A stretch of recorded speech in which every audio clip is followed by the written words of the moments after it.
امام مالک رحمۃ اللہ علیہ کے بارے میں آتا ہے رمضان کا مہینہ جب آ جاتا وہ حدیث کا درس دینا بند کر دیتے، کہ اب حدیث کا درس نہیں، اب صرف قرآن پڑھیں گے پڑھائیں گے۔ یہ مہینہ قرآن کا مہینہ ہے، یہ مہینہ رب ذوالجلال کے کلام کا مہینہ، اللہ اکبر۔ یہ تھے ہمارے سلف، مگر آج ہم اپنے سماج کا جائزہ لیں، رمضان المبارک کے مہینے کی ہم اہمیت نہیں دیتے، بلکہ اس ماہ مبارک میں کھیل کود کے لیے ہم اور چیزیں اپنانے لگتے ہیں۔ ہمارے چھوٹے بھی، بڑے بھی اور زیادہ عمر والے بھی موبائل کا استعمال زیادہ ہونے لگتا ہے۔ کھیلنے کا وقت مقرر کر لیتے ہیں، عشاء بعد تراویح بعد کھیلنا ہے، فجر تک کھیلنا ہے، اس کے بعد سونا ہے دوپہر تک، تاکہ روزے کا احساس نہ ہو۔ مسلمانوں، یہ بابرکت مہینہ اللہ رب العزت نے اگر ہمیں نصیب کیا، ہم اس کی قدر کر لیں اور اس کے اندر جس قدر ہو سکے اللہ کی عبادت کر لیں۔ یوں تو سال کے 11 مہینے ہمارے کھیل و کود کے لیے ہے ہی ہیں، 11 مہینے ہماری خوب تجارت کو چمکانے کے لیے ہے ہی ہیں، 11 مہینے اور دوسرے کام کرنے کے ہے ہی ہیں، مگر ایک مہینے کو اللہ کے لیے خاص کر دو۔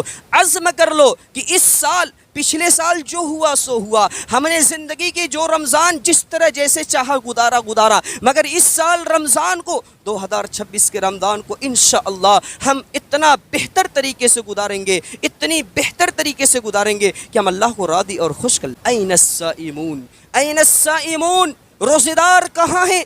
وہ لوگ جو دنیا میں روزہ رکھا کرتے تھے، گرمی کی شدت کو برداشت کرتے ہوئے، پانی کو انہوں نے نہیں پیا، کھانے کو نہیں کھایا، اپنی زبان کو کنٹرول میں رکھا، رب کے ذکر سے اپنی زبان کو تر رکھا۔ اور روزے دار کہاں ہیں؟ آ جاؤ، آ جاؤ، داخل ہو جاؤ، اس باب الریان سے داخل ہو جاؤ، ریان والے دروازے سے داخل ہو جاؤ، اور یاد رکھو اس دروازے سے فقط روزے دار داخل ہیں۔ ہم اپنے رشتہ داروں کو سب سے پہلی فرصت میں، اپنے رشتہ داروں میں، اگر ہمارا کوئی بھائی شادی شدہ ہے، الگ رہتا ہے، بہن ہے شادی شدہ، خالہ ہے، پھوپھی ہے، ہمارے جو قریبی رشتہ دار وہ اگر مجبور ہیں، پریشان حال ہیں، وہ ہماری زکوٰۃ اور صدقات کے سب سے زیادہ مستحق ہیں۔ اس مسئلے کے اندر لوگ کوتاہی کرتے ہیں۔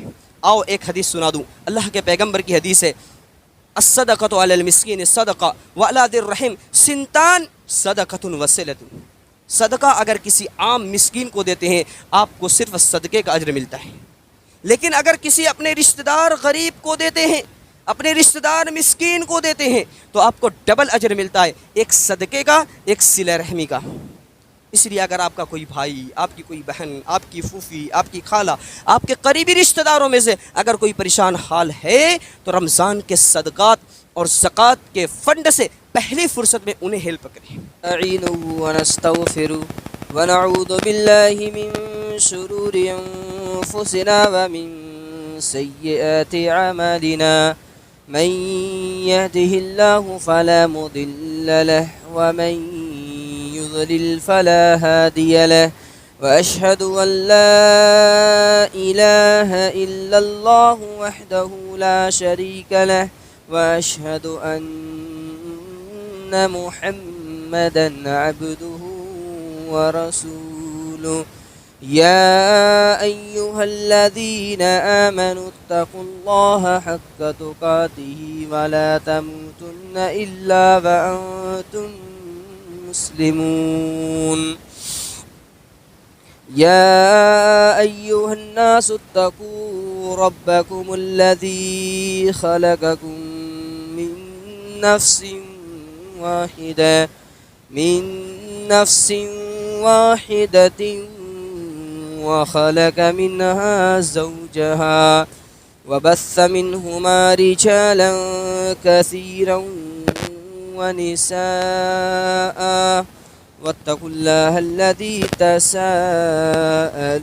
به والأرحام إن الله كان عليكم رقيبا يا أيها الذين آمنوا اتقوا الله وقولوا قولا سديدا يصلح لكم أعمالكم ويغفر لكم ذنوبكم ومن يطع الله ورسوله فقد فاز فوزا عظيما أما بعد فإن خير الحديث كتاب الله وخير الهدي هدي محمد محمد صلى الله عليه وسلم وشر الأمور محدثاتها وكل محدثة بدعة وكل بدعة ضلالة وكل ضلالة في النار. أعوذ بالله من الشيطان الرجيم. بسم الله الرحمن الرحيم. وَلَقَدْ خَلَقْنَا الْإِنسَانَ وَنَعْلَمُ مَا تُوَسْوِسُ بِهِ نَفْسُهُ وَنَحْنُ أَقْرَبُ إِلَيْهِ مِنْ حَبْلِ الْوَرِيدِ إِذْ يَتَلَقَّى الْمُتَلَقِّيَانِ عَنِ الْيَمِينِ وَعَنِ الشِّمَالِ قَعِيدٌ ما يلفظ من قول إلا لديه رقيب عتيد. وجاءت سكرة الموت بالحق ذلك ما كنت منه تحيد. ونفخ في الصور ذلك يوم الوعيد. وجاءت كل نفس معها سائق وشهيد. بارك الله لنا ولكم في القرآن العظيم ونفعنا إياكم بالآيات والذكر الحكيم. إنه تعالى جواد كريم ملك بر رؤوف رحيم.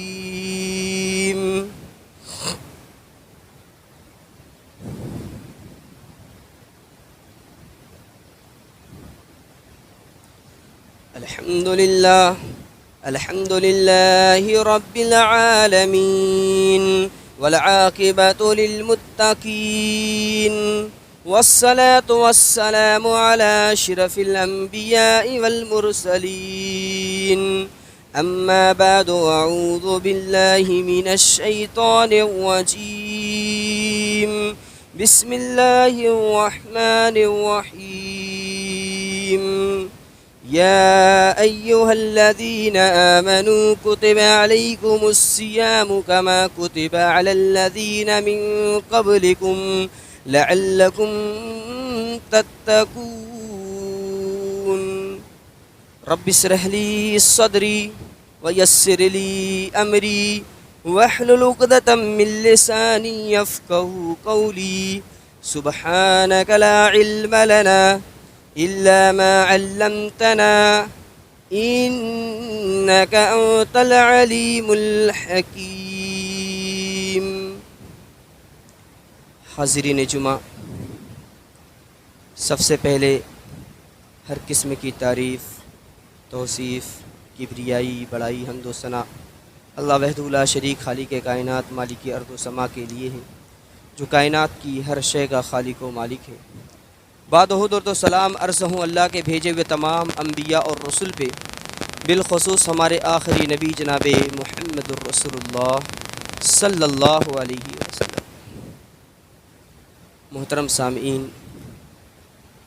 رمضان المبارک کا بابرکت مہینہ اپنی تمام تر رحمتوں، برکتوں، عظمتوں، فضیلتوں کے ساتھ ہم پر سایہ فگن ہونے والا ہے. ان قریب ہم ماہ مبارک میں داخل ہونے والے ہیں. ماہ مبارک کا پا لینا یہ بہت بڑی سعادت مندی اور خوش نصیبی ہے. اس ماہ مبارک کو پانے کے لیے ہمارے اسلاف کیا کیا کرتے تھے، اگر آپ ان کی زندگی کے بارے میں پڑھیں تو ان کے بارے میں آتا ہے کہ وہ 6 مہینہ پہلے ہی سے دعا کیا کرتے تھے کہ پروردگار ہمیں رمضان کا مہینہ نصیب فرمائے. ہم اور آپ تو خواب غفلت میں ہوتے ہیں، عین وقت پہ معلوم پڑتا ہاں رمضان قریب ہو گیا، بہت جلدی رمضان آ رہا ہے، ایسا لگتا ابھی گزرا اور پھر آ گیا. ہم انہی سب چیزوں میں رہ جاتے ہیں، گویا ہمیں ایک طریقے سے رمضان بھاری محسوس ہونے لگتا ہے. مگر ہمارے اسلاف کا معاملہ یہ تھا کہ اللہ سے دعا کیا کرتے تھے کہ پروردگار ہمیں رمضان کا مہینہ نصیب فرما. اور جب انہیں یہ مہینہ مل جاتا اللہ کی خوب عبادت کرتے، رمضان کے روزے رکھتے، صدقہ و خیرات کرتے، قرآن کی تلاوت کرتے، استغفار کرتے اور بھی خیر کے کام میں سبقت کرتے۔ اور جب مہینہ گزر جاتا تو اللہ کی بارگاہ میں دعا کرتے کہ پروردگار ہم نے جو بھی عمل کیا ہے انہیں تو قبول فرما دے۔ حضرت طلحہ بن عبید اللہ رضی اللہ عنہ سے مروی ایک حدیث ہے، اس حدیث سے آپ اندازہ لگائیں کہ رمضان کے مہینے کا پا لینا کتنا اہم ہے۔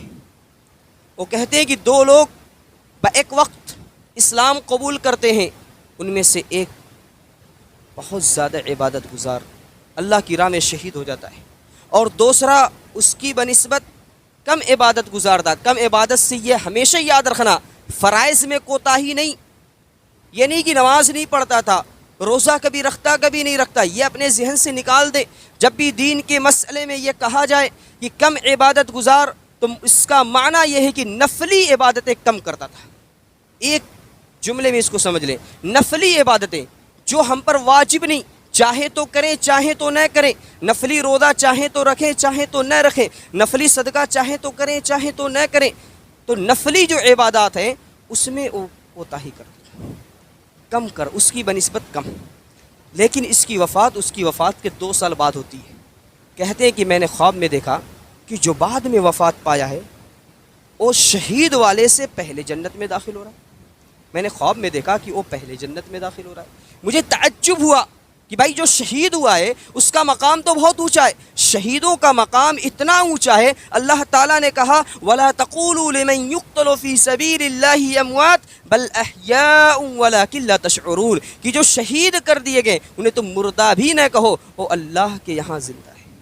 وہ زندہ ہیں، کس طرح ہیں تم شعور بھی نہیں کر سکتے۔ اور شہادت اتنا بڑا درجہ ہے، رسول اکرم صلی اللہ علیہ وسلم کہتے ہیں میری تمنا ہے، میری آرزو ہے میں اللہ کے راہ میں شہید کیا جاؤں، پھر زندہ کیا جاؤں، پھر شہید کیا جاؤں، پھر زندہ کیا جاؤں، پھر شہید کیا جاؤں، پھر زندہ کیا جاؤں، یعنی میری یہ آرزو اور تمنا ہے۔ شہادت اتنا اونچا مقام ہے، مگر شہید سے پہلے یہ شخص جنت میں داخل ہوا۔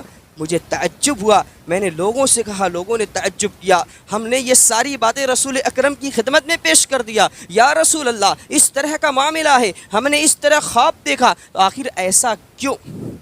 اللہ کے نبی صلی اللہ علیہ وسلم نے تشریح کی، وضاحت کی اور کہا سنو، الیس قد مکث ھذا بعدہ سنہ، کیا یہ بعد والا اس شہید ہونے والے کے بعد کیا زندہ نہیں رہا؟ کہا ہاں زندہ رہا، 1 سال 2 سال اور زندہ تھا۔ کیا انہوں نے رمضان کا مہینہ نہیں پایا؟ کیا انہوں نے رمضان کے روزے نہیں رکھے؟ کیا انہوں نے اور نمازیں ادا نہیں کی؟ یعنی رسول اکرم صلی اللہ علیہ وسلم نے انہیں وضاحت کرتے ہوئے فرمایا کہ چونکہ یہ اس کے بعد 2 سال تک زندہ جو رہا، انہوں نے رمضان کے مہینے کو پایا، اور یہ کہ رمضان میں انہوں نے خوب عبادت کی، اس کی وجہ سے اللہ تعالیٰ نے اس کے درجے کو اس سے آگے بڑھا دیا۔ اللہ اکبر۔ معلوم یہ ہوا رمضان کے مہینے کا پا لینا یہ بہت بڑی سعادت مندی ہے، اس لیے ہم تمام لوگوں کو چاہیے کہ جب ہمیں رمضان کا مہینہ مل جائے اللہ رب العالمین کی خوب عبادت کریں۔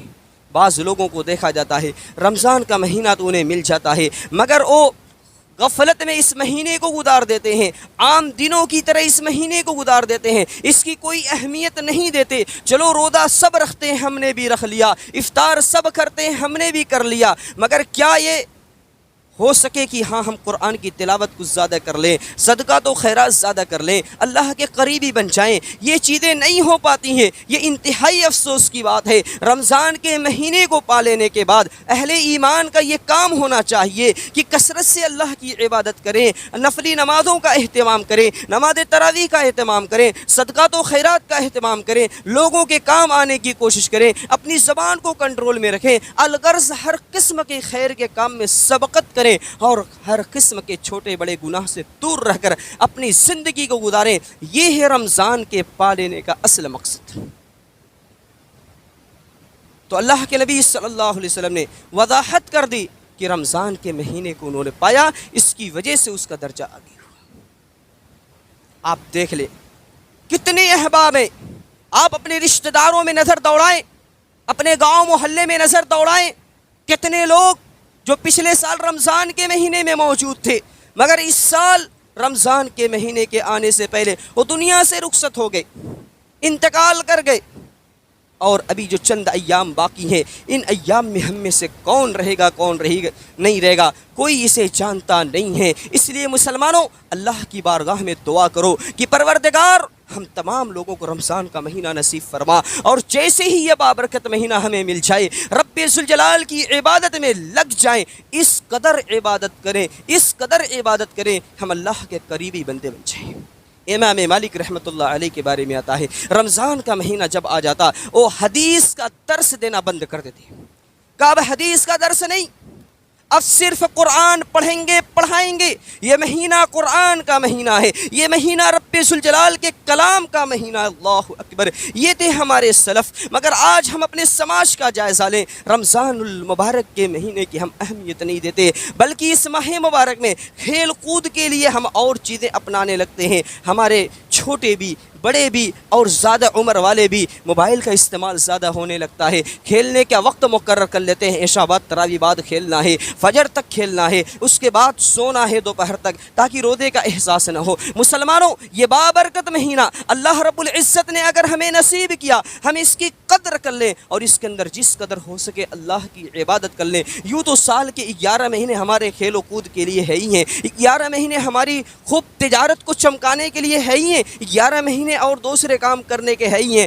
مگر ایک مہینے کو اللہ کے لیے خاص کر دو، عزم کر لو کہ اس سال پچھلے سال جو ہوا سو ہوا، ہم نے زندگی کے جو رمضان جس طرح جیسے چاہا گزارا، مگر اس سال رمضان کو 2026 کے رمضان کو انشاءاللہ ہم اتنا بہتر طریقے سے گزاریں گے، اتنی بہتر طریقے سے گزاریں گے کہ ہم اللہ کو راضی اور خوش کر لیں گے۔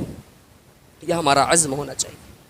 جن کو اللہ نے وسعت بخشی ہے، جیسے ہوتا ہے نا شادی بیاہ گھر کے اندر ہوتا ہے، کوئی پروگرام ہوتا ہے، ہم پہلے سے سارا سیٹ اپ کرتے ہیں، ہاں بھائی پلیٹ لے لو، گلاس لے لو، یہ لے لو، وہ لے لو، سب کچھ سیٹ کر لو، عین دن اس دن کوئی پریشانی پیش نہ آئے۔ ایسے ہی رمضان المبارک کے تعلق سے میں کہتا ہوں مسلمانوں جن کو اللہ نے وسعت بخشی ہے، جو غریب ہیں، جو نہ بیچارے پریشان حال ہیں، روز کمانا روز کھانا ان کا مسئلہ الگ ہے، لیکن جن کو اللہ نے وسعت بخشی ہے وہ ایک مہینے کا راشن، ایک مہینے کی اشیاء جو خراب نہ ہونے والی ہے اسے اس طرح لے کر رکھ لیں تاکہ رمضان کے مہینے میں ہمیں زیادہ دوڑنا بھی نہ پڑے، زیادہ ادھر ادھر آنا جانا بھی نہ پڑے، اور خوب رمضان کے مہینے میں ہمیں وقت ملے قرآن کی تلاوت کے لیے، قرآن کو ترجمے کے ساتھ پڑھنے کے لیے، اور بھی ذکر و اذکار کے لیے، دعاؤں کے لیے، استغفار کے لیے، قیام اللیل کے لیے اور تمام عبادات کے لیے خوب وقت ملے۔ اپنے آپ کو پہلے سے ریڈی رکھیں کہ اس بار ہمیں 3 قرآن ختم کرنا، 4 کرنا ہے، 5 کرنا ہے، اور اللہ نے توفیق دی اعتکاف بھی بیٹھنا ہے جس قدر ہو سکے۔ یہ نہیں کہ ہم پر زکوٰۃ فرض نہیں ہم کچھ خرچ نہیں کریں گے، بھائی زکوٰۃ فرض ہے تو دینا ہی دینا ہے، یوں عام صدقہ بھی ہمیں بڑھ چڑھ کر اس میں بھی حصہ لینا ہے۔ ہم اپنے رشتہ داروں کو سب سے پہلی فرصت میں اپنے رشتہ داروں میں، اگر ہمارا کوئی بھائی شادی شدہ ہے الگ رہتا ہے، بہن ہے شادی شدہ، خالہ ہے، پھوپھی ہے، ہمارے جو قریبی رشتہ دار وہ اگر مجبور ہیں، پریشان حال ہیں، وہ ہماری زکوٰۃ اور صدقات کے سب سے زیادہ مستحق ہیں۔ اس مسئلے کے اندر لوگ کوتاہی کرتے ہیں۔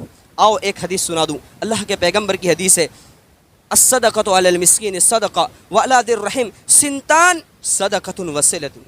صدقہ اگر کسی عام مسکین کو دیتے ہیں آپ کو صرف صدقے کا اجر ملتا ہے، لیکن اگر کسی اپنے رشتہ دار غریب کو دیتے ہیں، اپنے رشتہ دار مسکین کو دیتے ہیں تو آپ کو ڈبل اجر ملتا ہے، ایک صدقے کا، ایک صلہ رحمی کا۔ اس لیے اگر آپ کا کوئی بھائی، آپ کی کوئی بہن، آپ کی پھوپھی، آپ کی خالہ، آپ کے قریبی رشتہ داروں میں سے اگر کوئی پریشان حال ہے تو رمضان کے صدقات اور زکوٰۃ کے فنڈ سے پہلی فرصت میں انہیں ہیلپ کریں۔ یہ اہم پوائنٹ ہمیں یاد رکھنا چاہیے۔ تو رمضان المبارک کا بابرکت مہینہ ہم سے بالکل قریب ہے، اللہ سے ہم دعائیں کریں کہ یہ مہینہ ملے، اور مل جائے تو اس کی اہمیت کو ہم سمجھتے ہوئے اس کے اندر خوب عبادات کریں، اور عبادت کر کے اللہ کو راضی اور خوش کرنے کی کوشش کریں۔ یہ روزہ کل قیامت کا روز ہمارے حق میں سفارش کرے گا۔ قیامت کا دن کتنا ہولناک اور خطرناک، ہیبت ناک ہوگا اس کا اندازہ آپ نہیں لگا سکتے ہیں۔ قیامت کا منظر تو وہ منظر ہوگا کہ اس دن لوگوں کو بولنے کی ہمت نہ ہوگی، کوئی زبان کھول نہ سکے گا، کوئی کچھ کہہ نہ سکے گا، کوئی کسی کا سپورٹ نہ کر سکے گا۔ اس دن یہ روزہ ہمارے لیے سفارش کرے گا، جب پورے دنیا کے لوگ فیل ہو جائیں گے۔ آج دنیا کے اندر کوئی میٹر ہے، مسئلہ ہے، ہم نے ودھائک جی کو لگا دیا، ایم پی کو لگا دیا، فلاں کو لگا دیا، فلاں کو لگا دیا، اور معاملہ آسان ہو گیا۔ مگر یاد رکھو، حشر کے میدان میں کوئی ہمارے سپورٹ میں نہیں آئے گا۔ اگر سپورٹ میں آئے گا تو یہ روزہ آئے گا، یہ قرآن آئے گا۔ رب ذوالجلال نے جو قرآن ہم پر نازل کیا ہے، قرآن ہمارے سپورٹ میں آئے گا۔ حدیث کے الفاظ ہیں، الصیام والقرآن یشفعان للعبد یوم القیامہ، یقول الصیام اے رب منعته الطعام والسحر، ویقول القرآن اے رب منعته النوم باللیل فشفعنی فی، قال فیشفعان۔ حدیث کے اندر آتا، اللہ کے پیغمبر فرماتے ہیں روزہ اور قرآن یہ دونوں کل قیامت کے روز اللہ سے سفارش کریں گے، اللہ سے سفارش کریں گے۔ اور یاد رکھو، حشر کے میدان میں انبیاء بھی کسی کی سفارش نہیں کر سکیں گے۔ ایک لمبی حدیث ہے، کچھ لوگ حضرت آدم کے پاس جائیں گے، وہ کہیں گے نہیں نہیں، آج میں کچھ بھی نہیں کر سکتا، اللہ نے درخت کے پھل کو کھانے سے منع کیا تھا، میں نے کھا لیا تھا، میں نہیں کر سکتا۔ جاؤ ابراہیم کے پاس جاؤ، ابراہیم کے پاس آئیں گے، یہ بھی معذرت کر لیں گے، جاؤ فلاں کے پاس، یعنی وہاں سے پھر وہ آئیں گے دوسرے نبی کے پاس، ہوتے ہوتے آخر میں ہمارے نبی جناب محمد الرسول اللہ کے پاس آئیں گے۔ اللہ کے پیغمبر بھی ڈائریکٹ اللہ سے سفارش نہیں کریں گے، اللہ کی بارگاہ میں سجدہ ریز ہو جائیں گے۔ اللہ تعالیٰ کہے گا ارفع راسک یا محمد سل تؤتا اشفع تشفع، اے محمد اپنے سر کو اٹھائیے، مانگیے، دیا جائے گا۔ سفارش کرے، آپ کی سفارش قبول کی جائے گی۔ یعنی محمد الرسول اللہ بھی سفارش ڈائریکٹ نہیں کر سکیں گے جب تک کہ اللہ اجازت نہ دے دے، اور اللہ جن کے لیے اجازت دے گا انہی کے حق میں سفارش ہوگی۔ یاد رکھو، اس دن جب نفسی نفسی کا عالم ہوگا، یہ روزہ، یہ قرآن ہمارے لیے سفارش کریں گے۔ روزہ کہے گا اللہ میں نے اسے دن میں کھانے پینے سے روک دیا تھا، قرآن کہے گا میں نے اسے رات میں سونے سے روک دیا، یہ رات میں جاگ جاگ کر میری تلاوت کیا کرتا تھا۔ اللہ ہم دونوں سفارش کر رہے ہیں، اللہ کے پیغمبر کہتے ہیں فیشفعان، دونوں کی سفارش قبول کر لی جائے گی۔ اللہ اکبر، کتنی بڑی چیز ہے۔ اس لیے مسلمانوں، روزے کے دن میں، رمضان کے مہینے میں ہم روزے کا اہتمام کریں، اور قرآن کی تلاوت کثرت سے کریں، اور یہ کہ صدقات و خیرات کریں، اور بھی تمام عبادات میں بڑھ چڑھ کر حصہ لیں۔ اور ایک اہم نقطے کی بات کہ ہم اپنی زبان کی حفاظت کریں۔ بہت سے لوگ رمضان کے مہینے میں بھی بے لگام رہتے ہیں، عام دنوں میں تو رہتے ہی ہیں، رمضان کے مہینے میں بھی بے لگام رہتے ہیں۔ یاد رکھو، یہ زبان وہ چیز ہے، آپ نے بہت سے عمل کیے لیکن آپ نے زبان کو کنٹرول میں نہیں رکھا تو رب ذوالجلال کی عدالت میں جواب دہ ہوں گے، اور یہ زبان آپ کو جہنم تک پہنچا دے گی۔ میں نے ایک حدیث سنایا تھا، ایک عورت بڑی عبادت گزار تھی، بڑی نیک تھی، عابدہ زاہدہ تھی، مگر اس کی زبان سے اس کے پڑوسی محفوظ نہ تھے۔ اللہ کے پیغمبر نے کہا ہی فی النار، یہ عورت جہنم میں داخل۔ ایک دوسری عورت کا ذکر کیا گیا کہ اتنی زیادہ نیک تو نہیں، اتنی زیادہ عبادت گزار تو نہیں، مگر اس کی زبان سے اس کے پڑوسی محفوظ ہیں۔ اللہ کے پیغمبر نے کہا ہی فی الجنہ، یہ عورت جنت میں داخل ہوگی۔ زبان کا معاملہ کوئی بہت آسان نہیں، کوئی بہت چھوٹا موٹا مسئلہ نہیں، زبان کا مسئلہ بڑا ہی اہم مسئلہ ہے۔ اس لیے مسلمانوں زبان کو کنٹرول میں ہمیشہ رکھنا ہے، اور رمضان کا مہینہ آ گیا تو 100% ہمیں زبان کو کنٹرول میں رکھنا ہے۔ اگر ہم نے اپنی زبان کو کنٹرول میں نہیں رکھا تو ہمارے روزے کی کوئی اہمیت نہ ہوگی۔ اللہ کے پیغمبر نے فرمایا من لم يدع قول الزور والعمل به فليس لله حاجة ان يدع طعامه وشرابه، کہ جو شخص رمضان کے مہینے میں روزے کی حالت میں اپنی زبان کو غلط چیز کہنے سے، بری چیز کہنے سے، گالی گلوچ سے نہ روکے، جھوٹ بولنے سے نہ روکے، غیبت کرنے سے نہ روکے، اسے چاہیے، یعنی اس کا روزے کی اللہ کے یہاں کوئی اہمیت نہیں ہے، اس کے روزے کی اللہ کے یہاں کوئی ویلو نہیں ہے۔ اللہ اکبر۔ اس لیے مسلمانوں، رمضان کے مہینے میں روزہ رکھیں تو اپنی زبان کو بھی کنٹرول میں رکھیں۔ زبان سے الفاظ ادا ہوں تو سبحان اللہ کے الفاظ ادا ہوں، الحمدللہ کے الفاظ ادا ہوں، یعنی اللہ کا ذکر ہو، گالی گلوچ نہیں۔ اور یاد رکھو، ایسا نہیں کہ باقی 11 مہینہ آپ گالی گلوچ کریں، 11 مہینہ بھی گالی گلوچ ہمارے لیے جائز نہیں۔ شریعت اسلامیہ نے گالی گلوچ کو، جھوٹ کو، بہتان کو، غیبت کو، ان ساری چیزوں کو ناجائز اور غلط قرار دیا ہے۔ اس لیے ہمیں اسے کبھی بھی نہیں کرنا ہے، مگر روزے کی حالت میں کلی طور پہ احتیاط اور پرہیز کرنا ہے۔ اس لیے اس سے بھی ہمیں اس پر بھی خصوصی توجہ دینے کی ضرورت ہے۔ اور یاد رکھو اس روزے کی کس قدر اہمیت ہے۔ اگر کوئی روزے کی حالت میں اگر انتقال کر جاتا ہے، اس کا ٹھکانہ جنت ہوتا ہے۔ اللہ کے پیغمبر نے فرمایا من صام یوما ابتغاء به وجہ اللہ ختم له بها دخل الجنہ، کہ جو شخص روزے کی حالت میں انتقال کر جاتا ہے اس کا ٹھکانہ جنت ہے۔ اگر کوئی روزے کی حالت میں انتقال کر جائے، چاہے رمضان کا روزہ ہو یا کوئی اور دن کا روزہ ہو، اگر روزے سے ہے اور انتقال ہو گیا، یومن کا لفظ بتلا رہا ہے، کسی بھی دن کا روزہ رکھے، اگر روزے کی حالت میں کوئی انتقال کرتا ہے تو اس کا ٹھکانہ جنت ہے۔ کتنی بڑی چیز ہے۔ اور کل قیامت کے روز آواز لگائی جائے گی، ندا لگائی جائے گی کہ آ جاؤ جنت کے اندر داخل ہو جاؤ، تو اس دن ایک خاص ندا اور آواز یہ ہوگی این الصائمون، این الصائمون، روزے دار کہاں ہیں؟ وہ لوگ جو دنیا میں روزہ رکھا کرتے تھے، گرمی کی شدت کو برداشت کرتے ہوئے پانی کو انہوں نے نہیں پیا، کھانے کو نہیں کھایا، اپنی زبان کو کنٹرول میں رکھا، رب کے ذکر سے اپنی زبان کو تر رکھا۔ اور روزے دار کہاں ہیں؟ آ جاؤ داخل ہو جاؤ، اس باب الریان سے داخل ہو جاؤ، ریان والے دروازے سے داخل ہو جاؤ۔ اور یاد رکھو اس دروازے سے فقط روزے دار داخل ہوں گے اور کوئی دوسرا داخل نہیں ہو سکتا۔ حشر کے میدان میں اللہ تعالیٰ ندا لگائے گا، آواز لگائے گا۔ اور وہ حدیث بھی آپ کے سامنے عرض کر دوں، جو لوگ روزہ نہیں رکھتے ہیں ان کا کیا حشر ہوگا۔ حضرت ابو امامہ رضی اللہ عنہ سے مروی حدیث ہے، اللہ کے پیغمبر فرماتے ہیں میرے پاس دو لوگ آئے، میرے بازوؤں کو پکڑا اور کہا کہ یہاں چلو، ہم چلے۔ ایک دشوار پہاڑی پر چڑھنے کے لیے کہا، میں نے کہا کہ ہم چڑھ نہیں سکتے۔ انہوں نے کہا ہم آپ کے لیے آسان بنا دیتے ہیں۔ چنانچہ اللہ کے پیغمبر اس پر چڑھے۔ کہتے ہیں کہ ہم جب اوپر پہنچے تو آہو بکا کی آوازیں تھی، چیخو پکار کی آواز تھی۔ میں نے کہا یہ کیا ہے، یہ کیسی آواز ہے؟ کہا یہ جہنمیوں کی چیخو پکار کی آواز ہے۔ اللہ کے پیغمبر کہتے ہیں مجھے اور آگے لے جایا گیا، میں نے دیکھا کہ ایک آدمی جس کو الٹا لٹکایا گیا ہے، اس کی بانچیں یہ جبڑے کو چیرا جا رہا ہے، ایک طرف ادھر سے پھر ایک طرف ادھر سے، یہ عمل بار بار کیا جا رہا ہے۔ میں نے کہا یہ کون ہے؟ کہا یہ آپ کی امت کے وہ لوگ ہیں جو روزے کے دنوں میں کھایا پیا کرتے تھے۔ اللہ، بہت سے لوگ ہوتے ہیں چھپ کر کھا لیتے ہیں، پی لیتے ہیں۔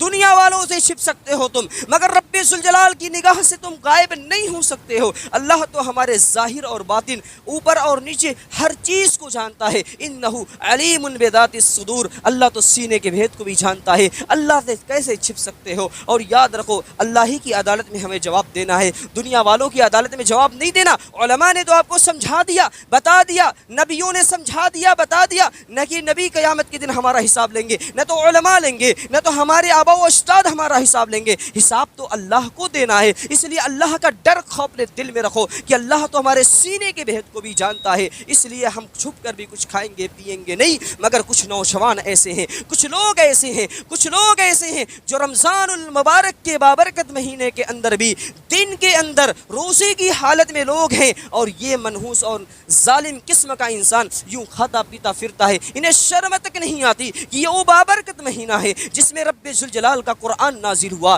یہ وہ بابرکت مہینہ ہے کہ جس میں اللہ کے فرشتے نازل ہوتے ہیں اور آپ لوگوں کے لیے ندا لگاتے پھرتے ہیں، اور یہ برکتوں کا مہینہ ہے، یہ رحمتوں کا مہینہ ہے۔ مگر اس برکتوں رحمتوں کے مہینے میں بھی وہ ظالم شخص کھاتا پیتا پھرتا ہے۔ یہ کتنے افسوس کی بات ہے۔ ہاں اگر کوئی بیمار ہے، مریض ہے، پریشان ہے تو اس کے لیے رخصت ہے، وہ کھا لے پی لے، دوا کھا لے، بعد میں روزے کی قضا کر لے، یہ الگ مسئلہ ہے۔ لیکن کوئی جان بوجھ کر روزہ کو چھوڑ دے تو اس کی قضا کے لیے پوری زندگی بھر بھی روزہ رکھے گا، اس کو روزہ کی قضا نہ ہوگی۔ یہ معاملہ کوئی آسان نہیں ہے۔ اس لیے مسلمانوں روزے کی اہمیت کو ہمیں سمجھنے کی ضرورت ہے، ماہ رمضان کے استقبال کی ضرورت ہے، رمضان کے مہینے کو پانے کے بعد کثرت سے اللہ کی عبادت کرنے کی ضرورت ہے۔ اللہ رب العالمین کو خوش کرنا یہ ہمارا فریضہ ہے۔ اللہ رب العالمین کی جس قدر ہم عبادت کریں گے اللہ تعالیٰ اتنا ہی ہمارے معاملات کو آسان بنائے گا اور ہمارے لیے آسانیاں پیدا فرمائے گا۔ اللہ تعالیٰ سے دعا ہے رب العالمین ہم تمام لوگوں کو ماہ رمضان المبارک کے مہینے کو پانے کی اللہ توفیق عطا فرما، اور رمضان المبارک کے مہینے میں کثرت سے اللہ تیری عبادت کرنے کی توفیق عطا فرما، آمین۔ اللہ ہم میں جو بیمار ہیں انہیں شفا عطا فرما، جو پریشان حال ان کی پریشانی کو دور فرما دے۔ مولا کریم بہت سے لوگ رزق کے لیے پریشان ہیں، اللہ انہیں رزق حلال عطا فرما دے۔ بہت سے لوگ اپنے بہن اور بیٹیوں کے رشتے کے لیے پریشان ہیں، اللہ ان لوگوں کے لیے نیک اور صالح رشتہ عطا فرما دے۔ اللہ بہت سے لوگ بستر علالت پر ہیں، اللہ انہیں شفا کلی عطا فرما دے۔ بہت سے لوگ بے قصور جیل کی سلاخوں میں قید ہیں، پروردگار جو بے قصور ہیں ان کی جلد از جلد رہائی عطا فرما دے، ان کے گھر والوں کو صبر کی توفیق عطا فرما دے۔ اللہ پوری دنیا کے اندر بہت سی جگہ ایک لوگ دوسرے لوگوں پہ ظلم کرتے ہیں، اللہ تعالیٰ ظالم کو عبرتناک سزا دے اور مظلوم کی غیب سے مدد فرما۔ اللہ اسلام کو عزت اور سربلندی عطا فرما۔ اللہم اعز الاسلام والمسلمین، اللہم اعز الاسلام والمسلمین واذل الشرک والمشرکین، اللہم انصر من نصر دین محمد صلی اللہ علیہ وسلم واجعلنا منہم واخذل من خذل دین